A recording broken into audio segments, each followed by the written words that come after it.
I have had this urge to continue drawing for several days, like just to sit down and just scratch some stuff out, scribble some stuff out. So I finally did that, and I used this Fabriano sketch paper. I got this at my local art store for like $5 to $7, something like that. I'll show you here too. And this is the same paper. This, you get 100 sheets, so it's a great deal, especially if you just want to sit down and just like get ideas out, or feelings. In my case, it was like feelings out. And you can see I started with ink, acrylic ink, and I spilled it. And just to show you that this paper is pretty durable, this is all that came through the backside. So that's pretty phenomenal. And then a little bit plopped onto this page. So I was drawing with a coffee stir stick, and then I had added so much ink that I ended up smushing it into one of my other sketchbooks. So I'll keep working on top of this. I did a whole bunch of drawings, and I didn't keep them all. I just kept the ones that were interesting to me, that I would, want to come back and keep working with. So a lot of these are just basic forms, which leaves me room to imagine and make more marks. And I think that comes from making if you remember in that, forget it, let me just show you. Okay. From this sketchbook, this stuff. So when I was gel printing, my favorite images from all the drawing that I was doing, I just kind of got hooked into the idea of working over these like just big blocks of form and creating something new. So when I was scribbling, that's kind of what was happening. And these last few have been Posca marker, just, shaking it up, getting it ready, and just starting to mark and scribble. And this shape, of course, keeps keeps coming up.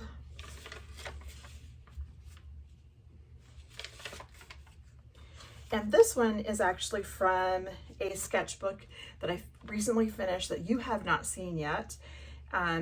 It is from the sketchbook that I've been sharing every week in the weekly memos for Behind the Art. And in my time, I have finished it, but in that series time, you won't see the finished sketchbook for several weeks. So anyway, I was just inspired by some of the images in that sketchbook, and this is one of them. This is one too. Although I don't like the mark making on the wings.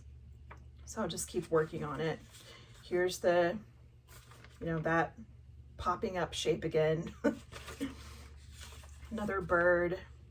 I actually today, as you can see on my finger, this was kind of just scratchy, like just a block of this is Stabilo Woody that I drew with. But today I decided to wet it out. And I'm so glad I did. That is so gorgeous. So the power of doing this is that, one, you are reinforcing your ability to draw and to see the way that you see, and not try to, draw to anyone else's standards, but just to use your skill and your aesthetic to create.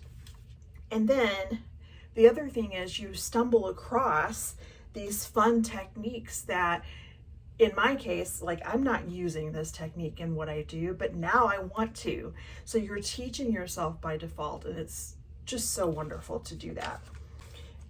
At this point, I think I had to sharpen my crayon to work here because I had already used it on some other stuff.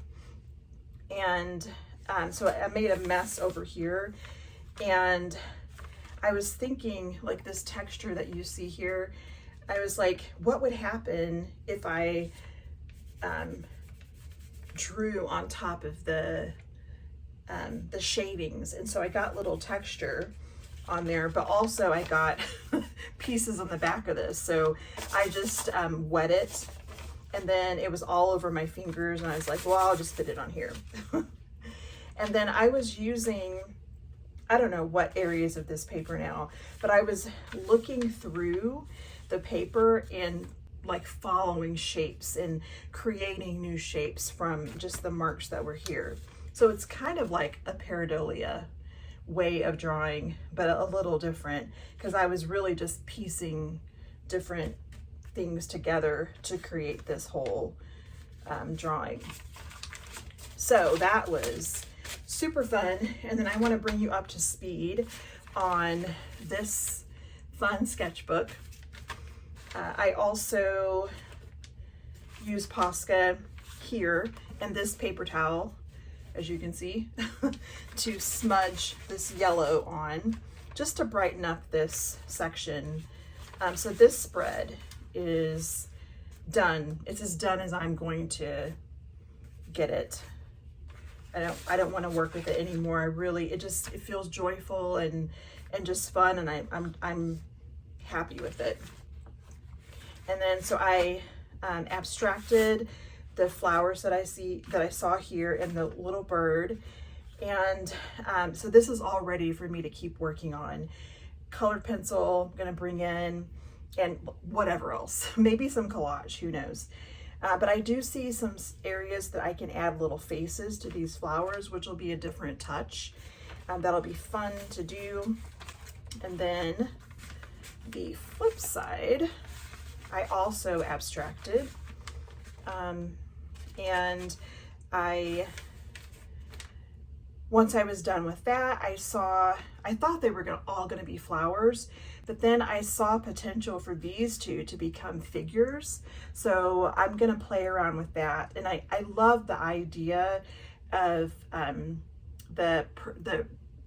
the incorrect perspective, like the flowers being as big or even larger than the people. That'll be really fun. And here, in the sketchbook I mentioned that you have not seen yet, you haven't seen it completed, I played around with grasses and figuring out how I like to do that. And when I came to this, when I saw it, I was like, oh my goodness, there's more of that grassy look. And I was just on the underpaper, just like here, I was just playing with colored pencils. And but because in the other book I was using colored pencil to create grass, you know, of course now that's what I see. So I'm gonna lay in some more color and keep fleshing out this grassy mound. And finally, here, I still have my little note to add starlight and loose details to, you know, things that are going on here. So that's where this little sketchbook is. That's the state of it right now. And I'm going to bring you over to my secondary table to show you what's going on over there. I have some cardboard forms underway here. These actually were kind of accidental. This was what I was going for. I want to make some pennants, and these were the offcuts, and they, you know, of course, are the same shape. So, you know, I've got 3 different size pennants ready to go, and I just use masking tape to hold them together because I'm going to be covering these guys with plaster cloth for stability. And then once the plaster cloth is set, I'm going to take them over to the encaustic area, and I'll be working with them with encaustic wax. And then I have this little form as well. I always end up doing something about love. So I'm excited about that. And it's just cool to finally have some of that ready to play with. And then here's a closer look at the printing plates that I made after last month's vlog. These are all based on journal images or you know, recent drawings. And they're kind of a collision of, you know, my old stuff, old journals, and things that I'm interested in now. You can see all the flowers. This is not, you know, those aren't on the original image. So basically, again, I just took the form, the shape of the figures, and then I incised, scratched in whatever I wanted to. And then this is just a new one that I created. I used a paper punch to see what it would be like to do something with a shape. And this is based on a copyright-free image from a Dover publication. I don't have that book anymore, but it was an image of a stone carving, I think. And then I added my own touches to it, like the hair, and then once I made it into this plate, I added even more things to it. This is the very first thing that I tried printing. Just working on different papers again. And, you know, they were all pretty much the same. And so by the time I got to this one, I was bored. You know, like, okay, they all print, that's great. How can I like make this better for me? Like, I want to like it. And so I added Caran d'Ache. So I inked up the plate again, wiped it back the way I wanted to, and then I added Caran d'Ache crayon to add the color.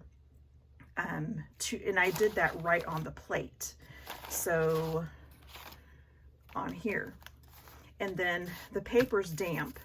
So of course the crayon and the, you know, the ink, they're going to react to that damp paper, and really the fibers will pull in the pigment. So this is when I really started loving the process. You can see how nice and grungy it is. And then I did a ghost print, and I like that as well. So I'll be incorporating more color for sure in the future.